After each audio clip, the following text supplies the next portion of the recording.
What's up everybody, welcome back. So the Retro Cup is here in Go Battle League, and in today's video we're going to be taking a look at what could possibly be one of the strongest teams in this current meta. Basically a Vigoroth double ghost line consisting of Vigoroth on the lead with Froslass as the safe swap and Jellicent as the closer. Now the reason why this team is so good is because ghost types in general are pretty solid in this meta given the fact that dark types are banned. Of course it's going to struggle against certain normal types and other ghost types as well, which is why you have Vigoroth, right? Vigoroth honestly in my opinion is probably one of the underrated picks in this meta because being a counter user, it's going to be able to deal with other normal types, and also because of its normal typing, it's going to resist ghost moves as well, which is like really useful. And also I'm going to be using Froslass as the safe swap, and Froslass is arguably one of the best safe swaps as well in this current meta because with an energy advantage you're either going to get shield or switch advantage almost guaranteed, right? And also I'm going to be using it as a safe swap to bait out certain normal types so that Jellicent is a pretty clear path to sweep towards endgame there. So there was some really fun battles today. Honestly, this team worked really well for me, so let's just get straight into it. Moving on to the first battle here, we have Vigoroth into a defense form Deoxys. Not the best lead at all. Immediately going to safe switch it my Froslass and we bait out the Greedent. Now this is where again Froslass with an energy advantage can be absolutely devastating. I'm going to go for the Avalanche here. Avalanche does get the shield from the Greedent, and at this point I don't have to shield, right? Yes, Crunch is going to be super effective, but it's a non-stab Crunch coming from Greedent, so we can easily tank that. Unfortunately we get the defense drop, but we're able to get the second Avalanche as well. So this Avalanche is going to put this Greedent, it's going to do massive neutral damage against this Greedent, and I'm okay losing switch advantage here. Ideally having switch advantage is going to be useful in this current situation, but I'm okay losing it. With a shield advantage I'm hoping the Jellicent can sweep towards endgame there. So they go for a move right now. I choose not to shield because even if I shield, we had 1 HP and a KO through the shield. I switch into my Vigoroth. They aggressive swap at their defense Deoxys thinking that Froslass is my only counter, but no, we have a second ghost type in the back, and they basically switch lock themselves into this matchup, and this is fantastic for Jellicent. I'm going to overfarm a little bit, go for the Shadow Ball here. This will not one-shot, it should come close to one-shotting it. Trying to get a Hex through, but unfortunately they get the last second Psycho boost. I'm going to let this go through, it's fine. It's going to do quite a bit of damage, but we're going to be able to farm down here. Expecting the Greedent to come back in right now, and they actually come in with their Oranguru, so that's actually a perfect hard counter line. They had defense Deoxys with two normal types in the back, but then again hopefully Vigoroth should be able to close this out, right? I go for the body slam, I go for the bubble beam attack drop there. But anyways, I'm going to shield this foul play right now, and then they try to sack the Greedent, but luckily we don't throw, and then back in comes Oranguru, and I'm going to go for a couple of body slams here. So I'm going to go for the first body slam right now. Body slam does quite a bit of damage, and I have to make sure they don't sneak any confusions through, right? So we throw in the middle of the confusion there. We have two body slams right now. I'm going to go for the first one here, and the second one should take out the Oranguru. So they probably had a move there, but we had a shield. They're probably trying to build up to back-to-back foul plays, but as you can see, we were able to take the win there. So moving on to the next battle here, we have Vigoroth into a Jellicent here. Kind of an okay matchup. I mean, this is not the greatest lead, but they make a switch into their Altaria. This is perfect for me. I'm going to go into my Froslass right now. This is a pretty solid matchup for Froslass. I'm going to shield this up because Sky Attack is going to do quite a bit of damage, and also these Dragon Breaths are adding up. And this allows me to overfarm as well. I'm going to build up to two Avalanches and throw the first one here. Avalanche will easily knock out the Altaria from this range. And then back in comes Jellicent, and I'm going to go for the Shadow Ball. This is again where Froslass with the energy advantage can be absolutely devastating, right? Shadow Ball connects for some massive super effective damage. They probably thought that was another Avalanche or something. This is just going to be a Bubble Beam, which we can survive. We don't have to shield this. And I should be able to get to an Avalanche here. And even though Avalanche is resisted, and also the fact that it's debuffed, it's still going to do enough neutral damage to take out the Jellicent from this range. Enough resisted damage, I should say. And they have a Wall Rain in the back, and this game is over because I can just come in with my Vigoroth. I just want to put do as much counter damage as I can to put this Wall Rain into Shadow Ball range, and then Jellicent is going to be able to close this game out. I'm going to let this go through here, and then we're going to try and do some counter damage, and I'm going to try and catch an Icicle Spear on the Jellicent, which we managed to do. And if this game wasn't already over, it is well and truly over now because there's nothing they can do at this point. We should be able to outpace and get to a Shadow Ball here. I guess their only win con is if I went for the Bubble Beam shield bait and they call the bait and no shield that, but I'm going to go straight for the Shadow Ball right now, and it connects and it takes them out. So they were probably trying to call a Bubble Beam bait there, but there was no reason for me to bait in that situation because we had that game for the most part. Moving into the next one here, we have Vigoroth into a Shadow Swampert. Not the best lead because Swampert is going to win CMP tie on the body slam here as it does there. And I'm gonna shield this up because again, a Hydro Cannon from a Shadow Swampert is going to do quite a bit of damage to Vigoroth, right? And I need to preserve the Vigoroth in case they have a normal type in the back. So I'm going for the body slam here. I'm going to try and catch the next Hydro Cannon onto my Jellicent, which we managed to do. This is perfect because we managed to waste waste a little bit of their energy here. Now, Jellicent isn't the best save swap because they can't hard wall me with a normal type, but they actually bring in a Beedrill. Now, Beedrill is by no stretch of imagination counter to Jellicent because this thing is going to really struggle against Jellicent. And also, they bait with Felstinger, and we call the bait. I mean, they threw that way too early. But I'm going to go for the Shadow Ball here. Shadow Ball connects with some massive damage, and I'm going to go for the Bubble Beam right away. I don't want to allow them to get off a Drill Run, and Bubble Beam will easily KO the Beedrill from this range. Back in comes Swampert. This confirms that whatever they have in the back is either weak to Ghost or weak to Water, right? I'm really hoping it's weak to Ghost because that's going to open up a pretty clear path for Froslass to sweep towards endgame there. So I'm going to come with my Froslass right now, but unfortunately they have a Talonflame. That makes sense. So what they had in the back was weak to Water, and that's not good for Froslass because again, Talonflame is a pretty solid matchup against Froslass, but we get a shield with Body Slam. That is huge for me because this is going to open up a win con. I'm going to try and get to this Body Slam. Honestly, getting off this Body Slam isn't all that important, but it's almost going to guarantee that this Talonflame is in Avalanche range. But anyways, I just need to make sure I get to 2 moves, one against Talonflame and one against Swampert, right? I'm going to shield this up, and then I'm going to try and overfarm as much as I can here. We're taking a lot of damage from Incinerates, but then again, I'm going to try and throw the Avalanche in the middle of the third Incinerate animation. So we go for the Avalanche here. Avalanche will take out the Talonflame, and we should be able to outpace Swampert to the next move. I'm able to get to an Avalanche here, and Avalanche will be taking out the Swampert, and that's going to take the win for us there. So needed to actually overfarm that matchup, honestly, even though Incinerates were doing so much damage.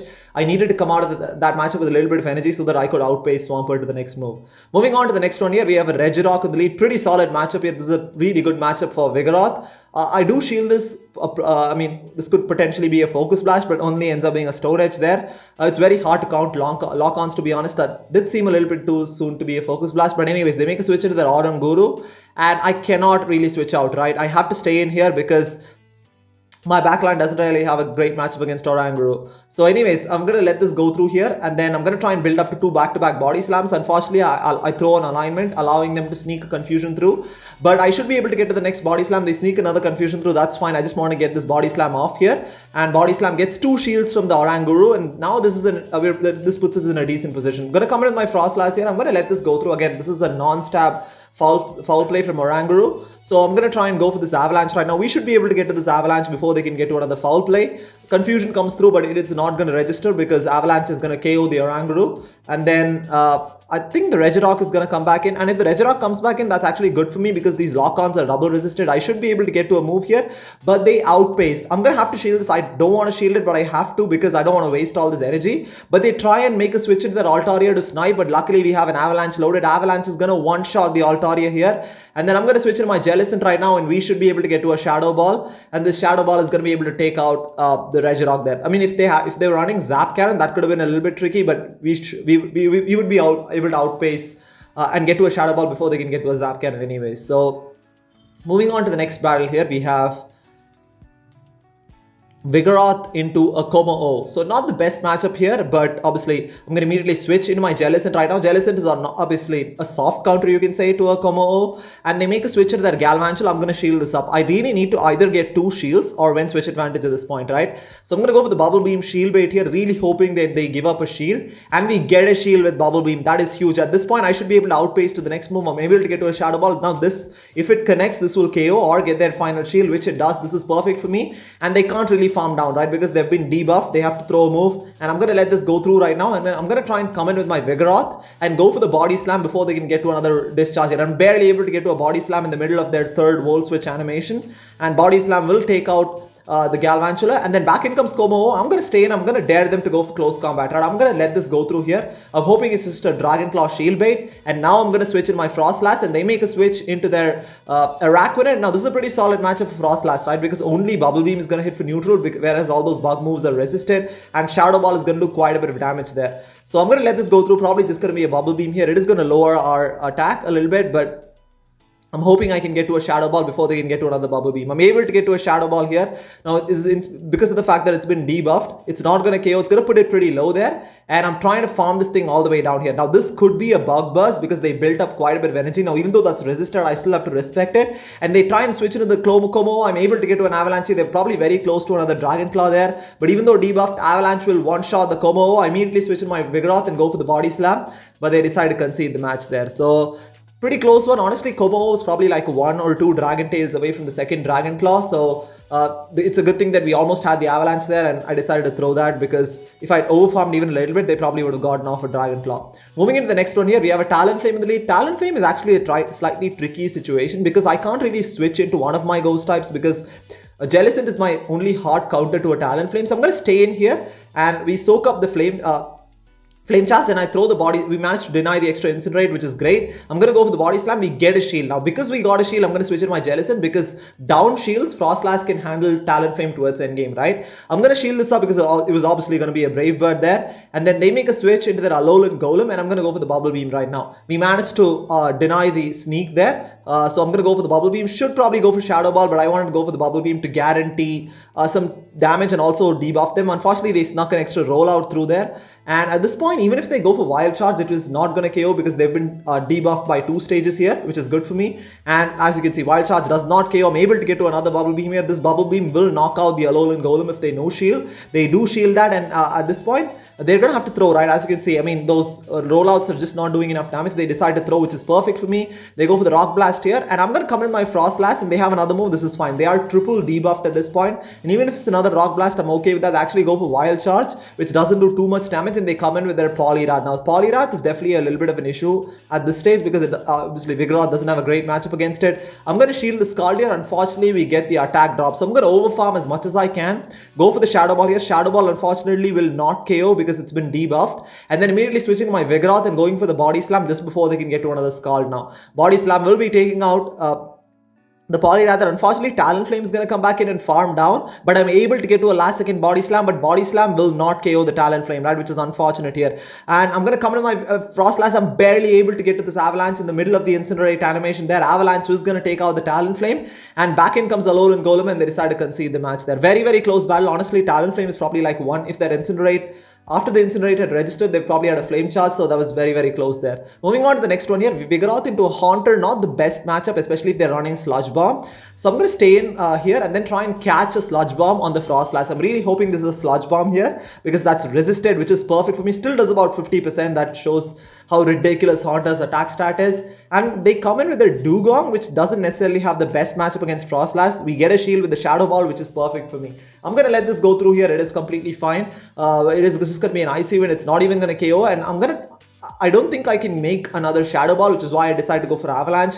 Now, this is a debuffed, double resisted Avalanche, but it's not going to do too much, but any chip damage I'll take at this point. Immediately going to come into my Vigoroth and throw this Body Slam on CMP here. And Body Slam is going to do quite a bit of damage against Dugong, and then we're going to let this go through. We're going to soak up this Icy Wind, and then immediately switching into my Jellicent right now. But we simultaneously swap, and they bring in their Toxicroak. Now, this is perfect for me. This is a solid matchup for Jellicent. I can easily no-shield this Mud Bomb here and come out of this matchup with a lot of energy, right? I'm going to farm up as much as I can and go for the Shadow Ball just before they can get to another Mud Bomb here. Shadow Ball will easily take out the Toxicroak. They're expecting the Haunter to come back in. And this is what I'm going to bait here. I probably should be going straight Shadow Ball, but again, baiting I feel like is the more safer play because I should be able to get off 2 Bubble Beams here. They call the bait and no shield. That's fine by me. I'm able to get to a second Bubble Beam as well. This Bubble Beam will take out the Haunter from this range. They do shield that. Immediately switch into my Vigoroth. We simultaneously switch. They make a switch into their Dugong. And I'm going to try and overfarm as much as I can and throw the Body Slam once again on the CMP here. Body Slam will be taking out the Dugong.